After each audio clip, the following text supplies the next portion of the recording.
Hola a todos y bienvenidos. Hoy me acompaña Scott Reeder, exoficial de inteligencia y mayor del Cuerpo de Marines de los Estados Unidos, además de inspector de armas de la ONU. Así que, bienvenido al programa. Gracias por invitarme. Así que ahora vemos que Estados Unidos, al menos parece estar presionando para que haya negociaciones tanto con Rusia como, en todo Oriente Medio, al menos con Israel, eso es menos seguro, pero al menos con Irán.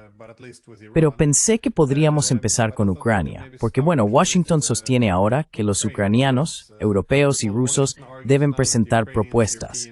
De lo contrario, Estados Unidos simplemente se retirará. No está claro si eso significa que Estados Unidos también cortará su suministro de armas, inteligencia y logística. Pero como vemos, Rusia tiene exigencias muy altas. Los ucranianos y europeos no parecen estar dispuestos a ceder en absoluto. Y supongo que esto plantea la pregunta, ¿existe siquiera la posibilidad de llegar a un acuerdo aquí?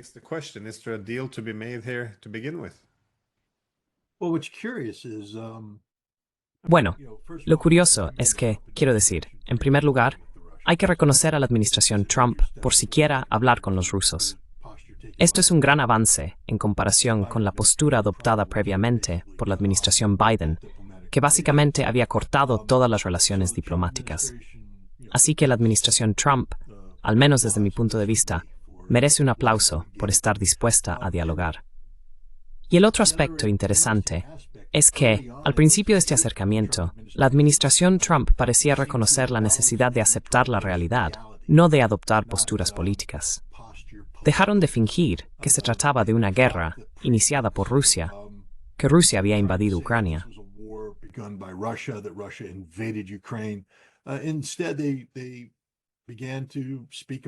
En cambio, comenzaron a hablar sobre la realidad de la situación, que la expansión de la OTAN fue un factor principal para esta guerra y que Zelensky tenía una gran parte de responsabilidad en el conflicto. El presidente y muchos de sus asesores incluso insinuaron que si ellos fueran Vladimir Putin, habrían hecho lo mismo, que consideran que Rusia tenía todo el derecho a actuar en defensa propia, a llevar a cabo la operación militar especial. El secretario de Estado, Marco Rubio, incluso llegó a declarar públicamente que esta es una guerra entre Estados Unidos y Rusia, con Ucrania como intermediario. Estados Unidos también ha reconocido el papel de la OTAN y de Europa en este conflicto.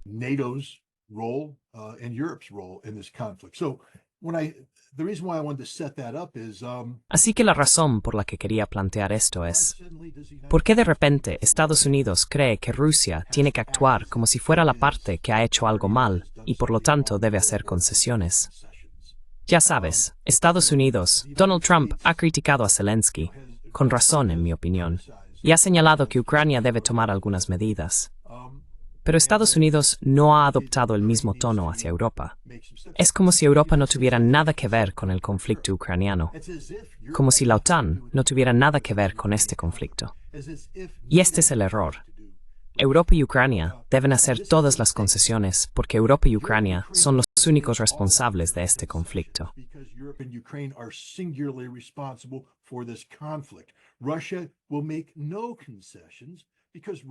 Rusia no hará concesiones porque es la parte agraviada.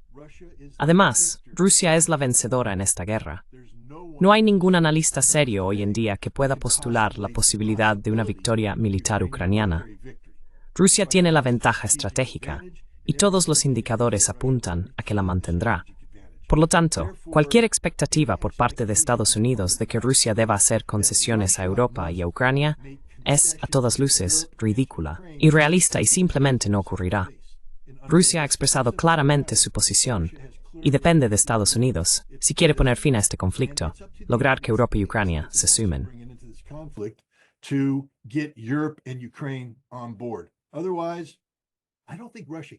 De lo contrario, no creo que a Rusia le importe si Estados Unidos se retira. Quiero recordar a todos que Rusia no invitó a Estados Unidos a la fiesta. Como indicó el secretario de Estado Rubio, Estados Unidos está en el otro bando, en el bando equivocado, el enemigo. Estados Unidos ha estado luchando contra los rusos, utilizando a Ucrania como un intermediario. Así que, de repente, para que Donald Trump entre y diga, yo soy el pacificador, para lograrlo, tiene que desvincularse de las políticas fallidas del pasado, cosa que ha intentado hacer. Pero no puede fingir que Estados Unidos tiene alguna autoridad moral aquí. Ayudamos a iniciar esta guerra. Sin duda, la hemos sostenido. Y Rusia no está obligada a darnos nada.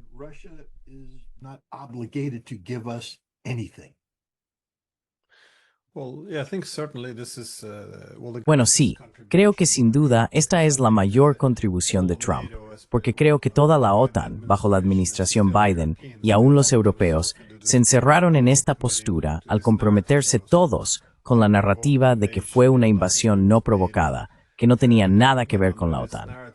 De nuevo, bajo esta narrativa no hay espacio para negociaciones, ya que Rusia solo quería territorio. Usábamos el lenguaje del apaciguamiento, y no podíamos terminar una frase sin mencionar a Hitler. Creo que esta es la principal contribución, porque una vez que reconoces que fue provocado, esto es un conflicto, como dijiste, Marco Rubio dijo, entre la OTAN y Rusia, entonces tienes algo sobre lo que negociar. Puedes encontrar la paz.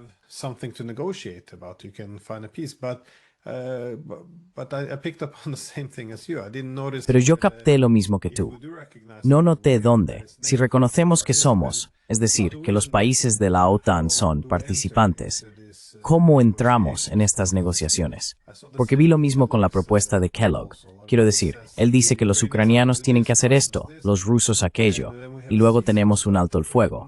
Pero un alto el fuego, sin un acuerdo político, es una solución un poco extraña. Pero aún así, ¿por qué no hubo ninguna exigencia a los europeos de no enviar armas durante un alto el fuego? ¿Por qué no?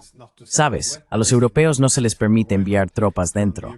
¿Por qué de repente la OTAN sigue siendo ese tercer actor inocente que simplemente quiere ayudar a Ucrania?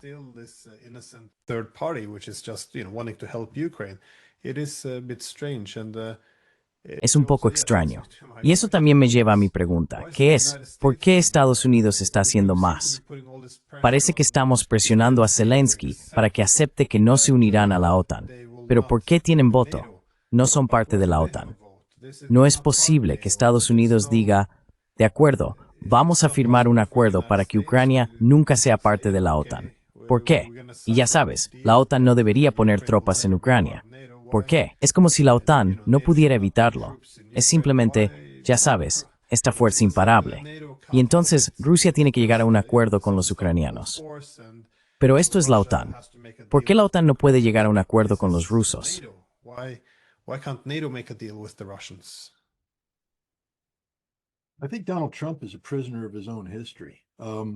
Creo que Donald Trump es prisionero de su propia historia. Recuerda, este es su segundo mandato. Su primer mandato comenzó hace 8 años y estuvo marcado por la expansión de la asistencia militar estadounidense a Ucrania por parte de Donald Trump.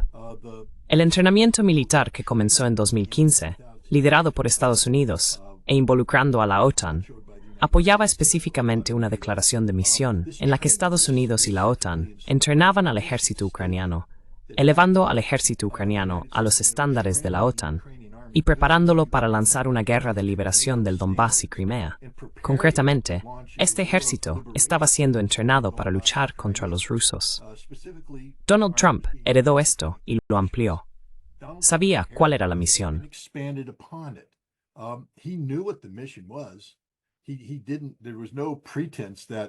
Él no había ningún pretexto de que lo que estábamos haciendo tenía que ver con la defensa de la OTAN. Donald Trump hoy presume, les di armas ofensivas, dice. Les di, ¿por qué? ¿Por qué les darías armas ofensivas? Y algo de lo que nadie habla es de la construcción de 20 bases de la CIA dentro de Ucrania. Esto se hizo bajo Donald Trump. ¿Cuál era la declaración de misión de estas bases? Coger de la mano y cantar Kumbaya. Aprender a cantar Katyusha. Tal vez Noches de Moscú. No, era para llevar a cabo operaciones encubiertas contra Rusia en apoyo de una postura estratégica de Estados Unidos que buscaba la derrota estratégica de Rusia, utilizando a Ucrania como proxy. Donald Trump es el hombre detrás de esta política.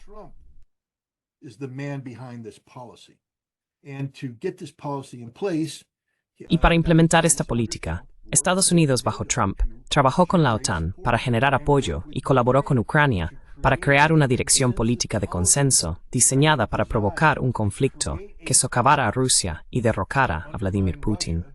Donald Trump es un prisionero. Esta es la guerra de Donald Trump.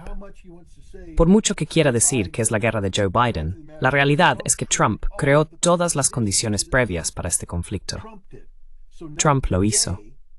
Así que ahora, hoy, Trump es prisionero de esta realidad. Y creo que no quiere hablar demasiado del tema, porque corre el riesgo de que la gente levante la mano y saque a relucir verdades incómodas. Así que lo que ha hecho Trump es dividir a su equipo en dos partes. Una parte es la de Keith Kellogg. Creo que Mike Waltz está en este lado. Estos son los pro-OTAN, muy simpatizantes de Ucrania.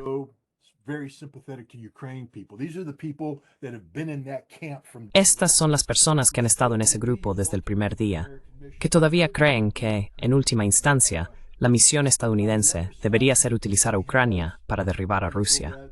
Luego, en el otro lado, están quienes apoyan las políticas que él está articulando. Poner fin al conflicto, normalizar las relaciones con Rusia. Cabe añadir que Marco Rubio también está en ese primer grupo. Pero en el segundo grupo es donde encontramos a Pete Hegseth, JD Vance y un nuevo nombre que ha surgido, Steve Witkoff, un hombre que antes de esta etapa de la administración Trump nadie conocía. Y hoy es uno de los diplomáticos más destacados del mundo.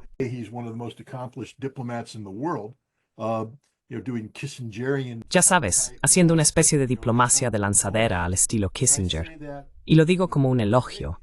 Quiero decir, estoy impresionado por lo que está haciendo Witkoff. Admiro lo que está haciendo y espero que tenga éxito.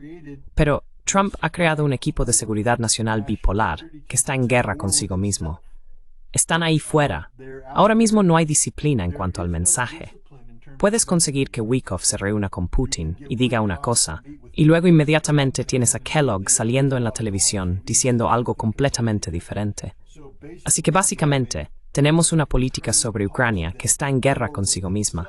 Y esto lleva a la disfunción, porque ¿cómo esperas que Europa... ¿A qué se supone que deben alinearse?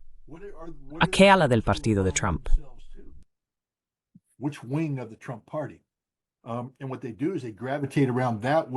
Y lo que hacen es gravitar hacia aquello que expresa simpatía por su punto de vista, que es el centro de gravedad de Kellogg, Rubio, Mike Waltz, con la esperanza de que ese otro centro de gravedad bajo Witkoff y todos los demás, ya sabes, colapse sobre ellos, en vez de al revés.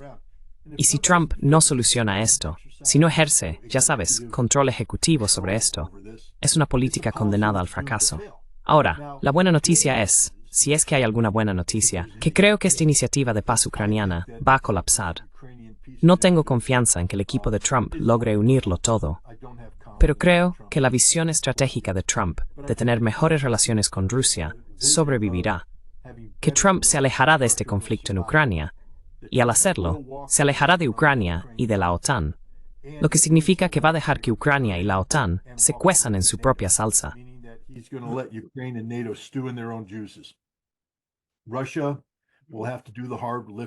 Rusia tendrá que hacer el trabajo duro, el trabajo pesado, y terminar esta tarea militarmente. Y en algún momento, Ucrania tendrá que aceptar términos de rendición.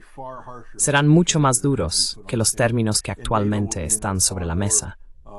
Y la OTAN estará en una posición mucho más difícil, habiendo quedado en evidencia sin ningún respaldo estadounidense. Y las relaciones entre Estados Unidos y Rusia, creo, mejorarán. Desarrollaremos una alineación estratégica en algunos temas críticos. No vamos a ser los mejores amigos, pero creo que estaremos en una posición en la que nos trataremos con respeto. Reconocemos las áreas de interés respectivas e intentamos no entorpecernos mutuamente en lo que respecta a China.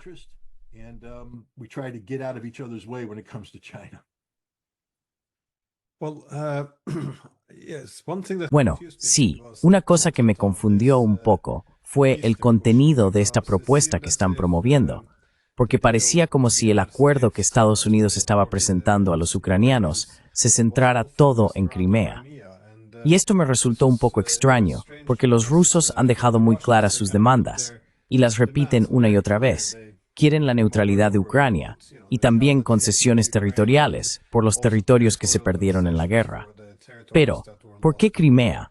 Escuché conversaciones sobre la reducción de sanciones, pero los rusos no pidieron eso. Se están centrando mucho en Crimea, en el reconocimiento de Crimea, pero los rusos tampoco pidieron realmente esto. ¿Por qué parece que este es el foco central de las negociaciones?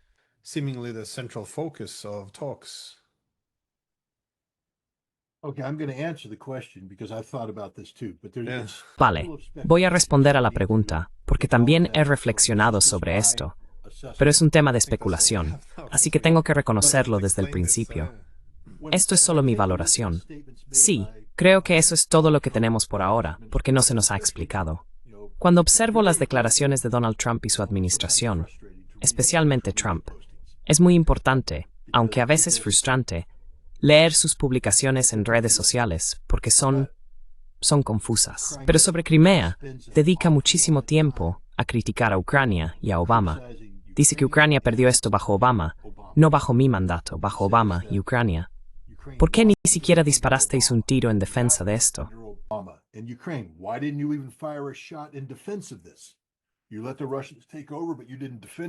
Dejaste que los rusos tomaran el control, pero no lo defendiste. Ahora quieres que apoyemos una guerra para reconquistarlo. Esto es culpa de Obama. Esto es culpa tuya. No es culpa mía. Yo tengo que lidiar con la realidad. Y la realidad es que Rusia posee Crimea, y es rusa. Y va a seguir siendo rusa. Nunca la vais a recuperar. ¿Ves? Él puede decir estas cosas porque así desvía toda la responsabilidad de sí mismo. Y eso es lo importante. Por eso está tan centrado en Crimea, porque sus manos no están manchadas. Pero si Trump da la vuelta y entrega Gerson, Zaporilla, Donetsk y Lugansk, entonces la culpa será suya. Es Trump quien ha hecho la concesión. Es Trump quien lo ha entregado sin disparar un solo tiro.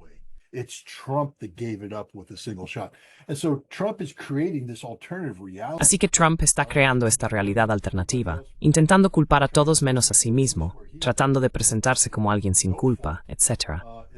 Y no importa que Witkoff siga volviendo a él y le diga, jefe, los rusos están diciendo que, no, todos esos territorios les pertenecen y no los van a devolver. Es constitucionalmente imposible.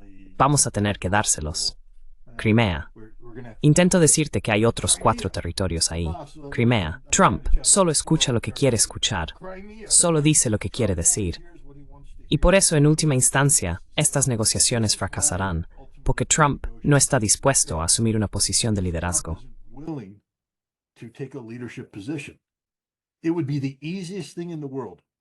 Sería lo más fácil del mundo, literalmente, lograr que Europa ceda y que Ucrania también lo haga. Ucrania sería más difícil, porque allí hay algunos intransigentes. Creo que, para ser sincero, sería una sentencia de muerte para Zelensky si acepta cualquier cosa que Trump intente imponer. Pero Zelensky lleva mucho tiempo con una condena de muerte sobre su cabeza por lo que ha hecho. En última instancia, Ucrania no va a sobrevivir a este conflicto. No hay ningún escenario en el que Ucrania sobreviva a este conflicto. Así que básicamente habría que conseguir que Europa dijera, Ucrania se acabó, entréguenla a Rusia. Es un problema ruso. Que los rusos resuelvan este problema. Y el liderazgo estadounidense podría lograrlo.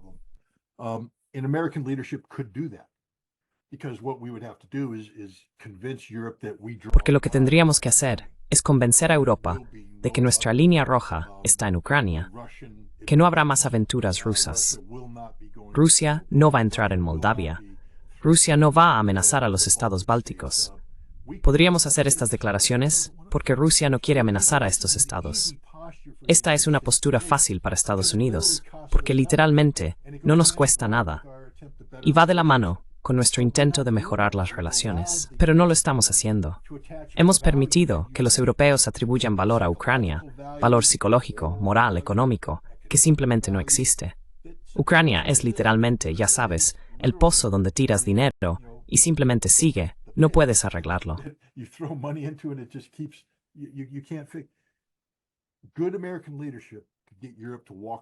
Un buen liderazgo estadounidense podría lograr que Europa se aleje de Ucrania y Estados Unidos podría cargar con la culpa.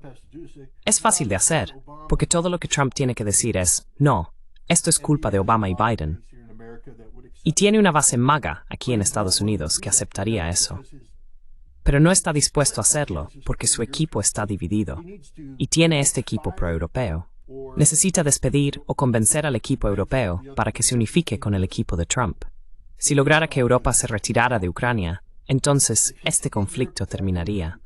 Eso significaría el fin de Ucrania. No se me ocurre ni un solo escenario en el que un Estado ucraniano soberano surja de este conflicto. Rusia simplemente no lo permitirá.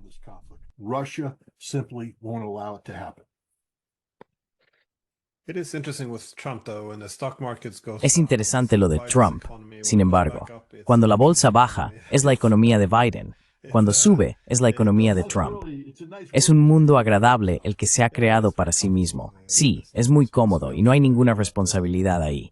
Pero si miras a los europeos, no parecen hasta ahora aceptar mucho en absoluto. Siguen diciendo que quieren un alto el fuego incondicional, lo que parece ser un código para no hablemos de un acuerdo político.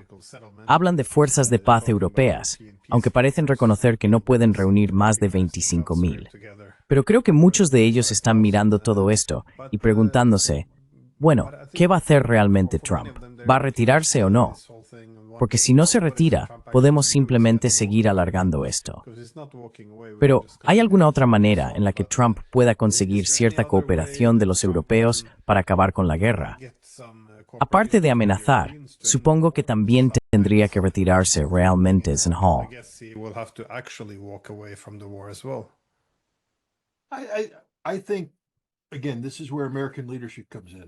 Creo que, de nuevo, aquí es donde entra el liderazgo estadounidense. No puedo hablar por Donald Trump y no puedo afirmar que sé lo que ocurre a puerta cerrada. Creo que existe un deseo por parte de la administración Trump de desvincular a Estados Unidos de esta pesadilla europea, porque realmente es una pesadilla. Europa es una auténtica pesadilla. Pido disculpas, sé que formas parte de Europa, pero me cuesta ver la viabilidad del experimento de la Unión Europea. Veo a Europa fracturándose en tantas líneas de falla diferentes. No veo una continuidad de propósito, y tampoco veo que Europa sea capaz de tener una visión única, no solo en cuestiones económicas, sino también en cuestiones militares. ¿Cómo crear esto?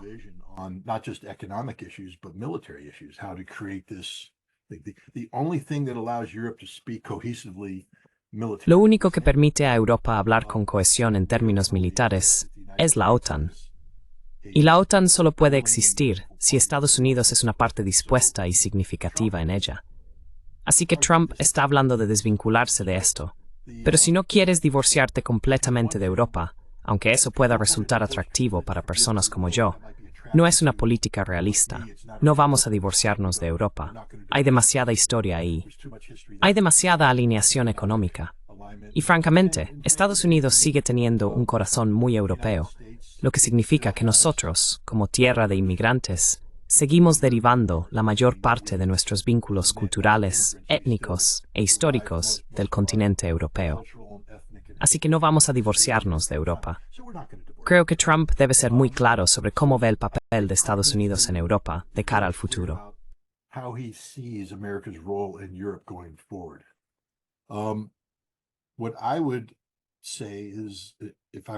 Lo que diría, si yo le estuviera asesorando, es que necesitamos asegurar a los europeos que no vamos a abandonar la OTAN, que la OTAN seguirá existiendo y que Estados Unidos continuará siendo el respaldo estratégico para Europa, pero que la OTAN se convertirá en una organización exclusivamente defensiva, que los días de intentar proyectar el poder de la OTAN en el Pacífico, en el norte de África, en Oriente Medio, han terminado. La OTAN debe ser 100% orientada a la defensa, y la defensa que construyamos debe estar adaptada a la realidad de la amenaza. Y dado que Estados Unidos es el líder de la OTAN, ya que somos su respaldo, estamos haciendo las paces con Rusia. Así que la OTAN debe dimensionarse en consecuencia. No estáis en guerra con Rusia. No debéis prepararos para una guerra contra Rusia. Vuestro ejército no debe estar diseñado para derrotar a Rusia en el campo de batalla. Esto, os haremos presionáis las cosas.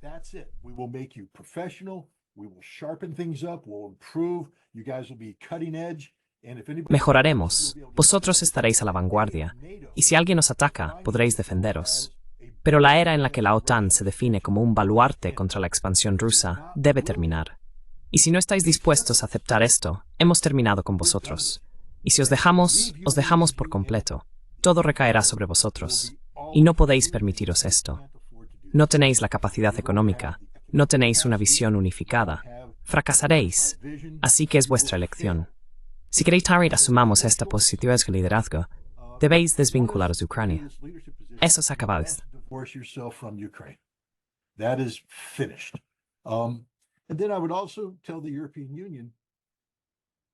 Y también le diría a la Unión Europea, tenéis que detener esta tendencia hacia la autocracia europea. Tenéis que permitir que las naciones se expresen democráticamente. Si Hungría decide que tiene un determinado aspecto de soberanía, eso debe ser respetado. Si Rumanía decide, eso debe ser respetado. Pero el día en que la Unión Europea intervenga e interfiera en la política interna y doméstica de sus miembros, debe terminar, porque Estados Unidos no lo va a tolerar. Y la razón por la que se insistiría en hacer esto no es porque Estados Unidos cree en la democracia, porque sabemos que Estados Unidos no cree en la democracia.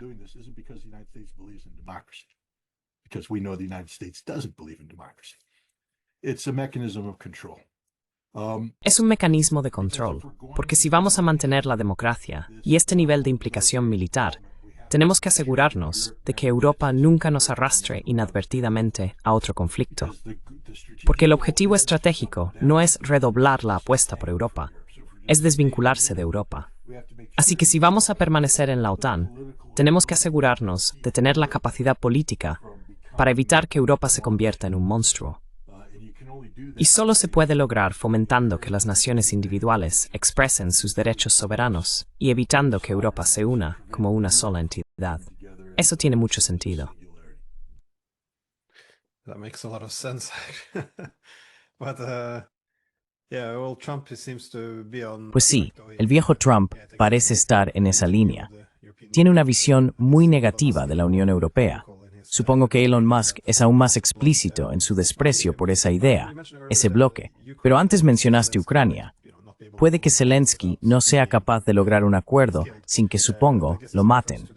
Entiendo que eso es una referencia a los nacionalistas, porque de nuevo han tenido un poder tremendo desde 2014. Pero ¿hay algún otro obstáculo? Quiero decir, con los problemas legales, podría haber complicaciones. Por supuesto, Zelensky se opone a todo.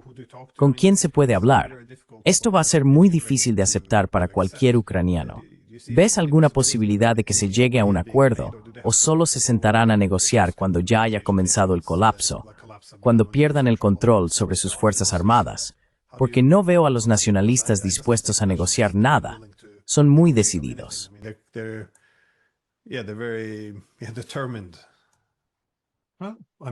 Bueno, quiero decir, creo que a finales de 1944 y principios de 1945 había un gran número de formaciones de las SS en el ejército alemán. Muchas entidades paramilitares nazis, leales al partido, que decían, nunca nos rendiremos. Y sin embargo, en mayo, habían sido derrotados. No quiero ser demasiado duro aquí, pero si eres un nacionalista ucraniano, tu futuro es sombrío. Y necesitas que te digan esto. Vas a morir. O mueres en el campo de batalla, o serás ejecutado por los crímenes que has cometido. Aquí no hay compasión. No tienes una segunda oportunidad. Si no has cometido crímenes merecedores de la pena de muerte, vas a ser arrestado, procesado, y vas a pasar muchísimo tiempo en la cárcel.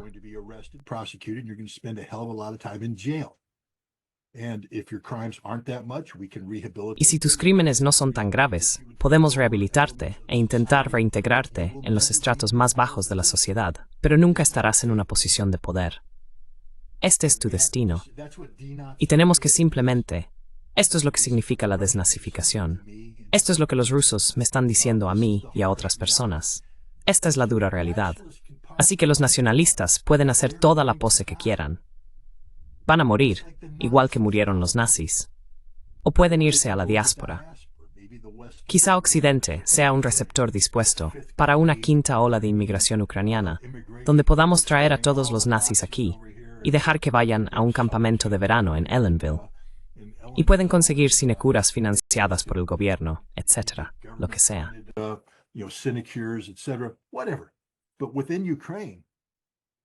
Pero dentro de Ucrania, están muertos. Esa es la realidad. No sé por qué la gente finge lo contrario. ¿Sabes? Las Waffen-SS hablaban mucho hasta el momento en que estaban muertos, cuando fueron derrotados. y Rusia va camino de derrotar a estos nacionalistas en el campo de batalla. Pero parte del proceso de desnazificación, del que Rusia no se está apartando, implica cambios constitucionales, y el gobierno será reemplazado. Zelensky no es el futuro de Ucrania. Y los gobiernos simpatizantes de Zelensky no son el futuro de Ucrania. Si alguna vez te has hecho una foto sonriendo con el retrato de Stepan Bandera en la pared detrás de ti, no formarás parte del futuro político de Ucrania.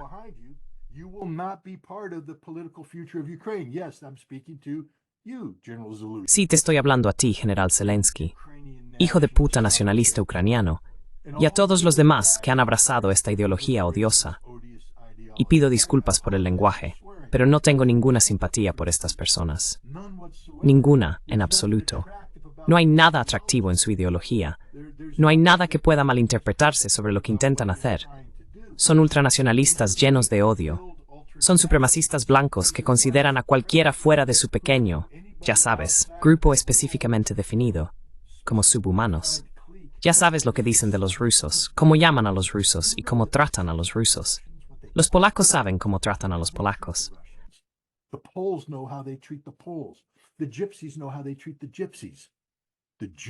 Los gitanos saben cómo tratan a los gitanos. Los judíos deberían saber cómo tratan a los judíos. Y sin embargo, se supone que debemos expresar simpatía por estas personas. Se supone que debemos decir, bueno, debemos encontrarles un lugar. Su lugar está bajo tierra, o en prisión, o en el exilio, pero su futuro no forma parte de Ucrania. Y de nuevo, no puedo hablar en nombre del gobierno ruso, pero he estado escuchando a funcionarios del gobierno ruso hablar, y creo que lo que digo refleja la realidad de las políticas que están planeando para una Ucrania posterior al conflicto. No permitirán que la lacra de la ideología nazi, manifestada en la forma de la odiosa visión de la vida de Stepan Bandera, continúe existiendo.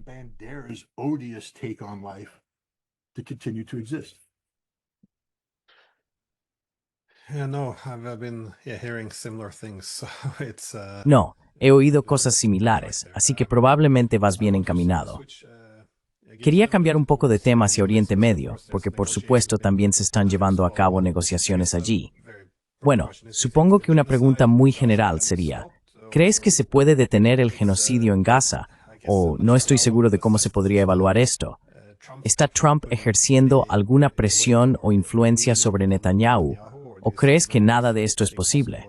¿O ves alguna realidad sobre el terreno que obligue a los israelíes a detener las matanzas? Por supuesto, el genocidio puede detenerse. Basta una llamada telefónica del presidente de Estados Unidos para que el genocidio se detenga.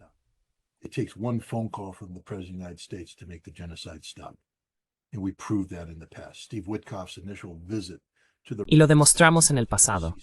La visita inicial de Steve Witkoff a la región resultó en un alto el fuego, porque el presidente quería un alto el fuego, aunque Netanyahu no lo quisiera. Se lo impusimos. Pero el presidente tiene que vivir en un mundo definido por la realidad. Y no me alegra lo que voy a decir, pero es la verdad.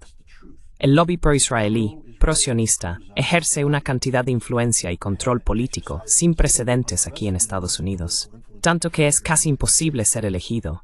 Es imposible ser elegido para un cargo importante si no adoptas una postura pro-israelí. Este presidente, durante la campaña, adoptó una postura muy pro-israelí. Y este presidente se ha rodeado probablemente del gabinete y de los funcionarios subordinados más pro-israelíes, más que cualquier otro presidente en la historia moderna.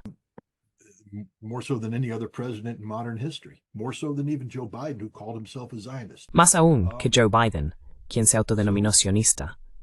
Así que esta es una realidad con la que el presidente tiene que lidiar. Ahora bien, ¿cómo se enfrenta a esta realidad? Aquí es donde se vuelve triste. Porque no nos importan los palestinos. Nosotros siendo Estados Unidos colectivamente, si hay personas en Estados Unidos, incluyéndome a mí, a quienes sí les importan los palestinos. Hay manifestantes ahí fuera, haciendo un trabajo heroico, porque están pagando un precio muy alto. Hay personas menos heroicas, como yo, que no participan en las protestas, porque no quiero que me arresten. Pero escribo, y me silencian, y me atacan.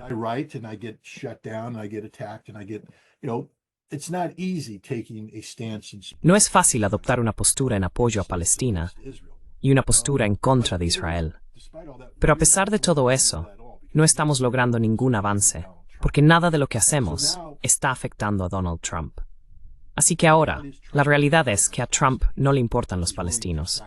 Está dispuesto a sacrificarlos en apoyo de un objetivo político mayor. Trump, al igual que necesita desvincularse de Europa, necesita desvincularse de Oriente Medio. No podemos quedarnos atrapados en estas guerras que duran décadas, que nos cuestan billones de dólares y desvían importantes recursos económicos, militares y políticos hacia la región. Su principal prioridad es China, y necesita crear un escenario mundial que le permita centrarse exclusivamente en China, sin la amenaza de que ocurra algo desestabilizador.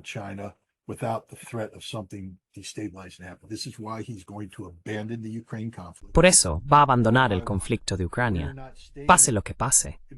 No vamos a seguir involucrados en Ucrania porque nuestro enfoque es China, y Ucrania es una distracción. Y por eso va a intentar negociar un acuerdo de paz, un acuerdo nuclear con Irán, para que podamos... Será un acuerdo que no tendrá cláusulas que generen potencial de conflicto en el futuro. Este será un acuerdo definitivo. Este será el acuerdo que permitirá a Irán tener un programa de enriquecimiento nuclear inspeccionado. Pero la posibilidad de una acción militar se eliminará porque no queremos ir a la guerra con Irán. Israel sí quiere.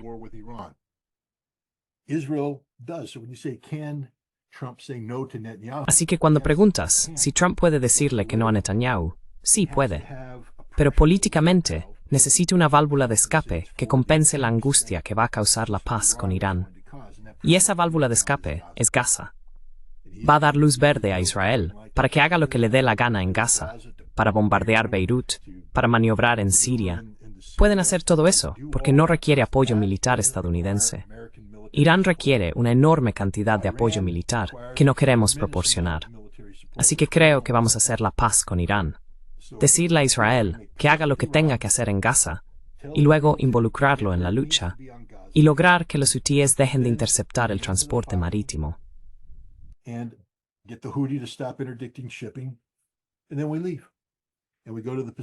Y luego nos vamos y nos dirigimos al Pacífico. Creo que esa es simplemente la visión estratégica de Trump. Pero, lamentablemente, eso significa que los palestinos van a ser sacrificados una vez más. Una vez más, vamos a pronunciar palabras sobre la humanidad que no sentimos de verdad. Estamos haciendo la vista gorda ante un genocidio. Estamos creando una situación en Estados Unidos en la que se está volviendo ilegal criticar a Israel.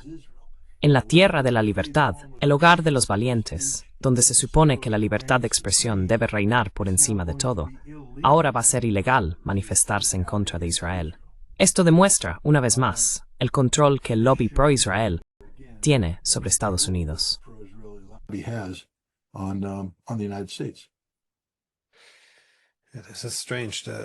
Esto es extraño. Apoyar un genocidio está perfectamente bien, pero protestar contra él, ahí es donde la ley interviene. Bueno, mi última pregunta era si crees que Netanyahu permitiría la paz con Irán, pero supongo que ya has respondido a esa pregunta.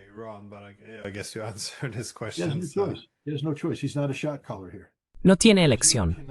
Aquí no es él quien toma las decisiones. Israel no puede atacar a Irán por su propia voluntad. No tiene la capacidad militar para iniciar y sostener ataques militares significativos contra Irán. Dada la demostrada capacidad de disuasión de Irán con misiles balísticos convencionales, Israel pagará, quizás, un precio fatal por iniciar un ataque contra Irán que no decapite a su liderazgo ni elimine la totalidad de sus capacidades. Así que, si Estados Unidos no está dispuesto a alinearse con Israel, no hay nada que Netanyahu pueda hacer. No hay nada que Netanyahu pueda hacer.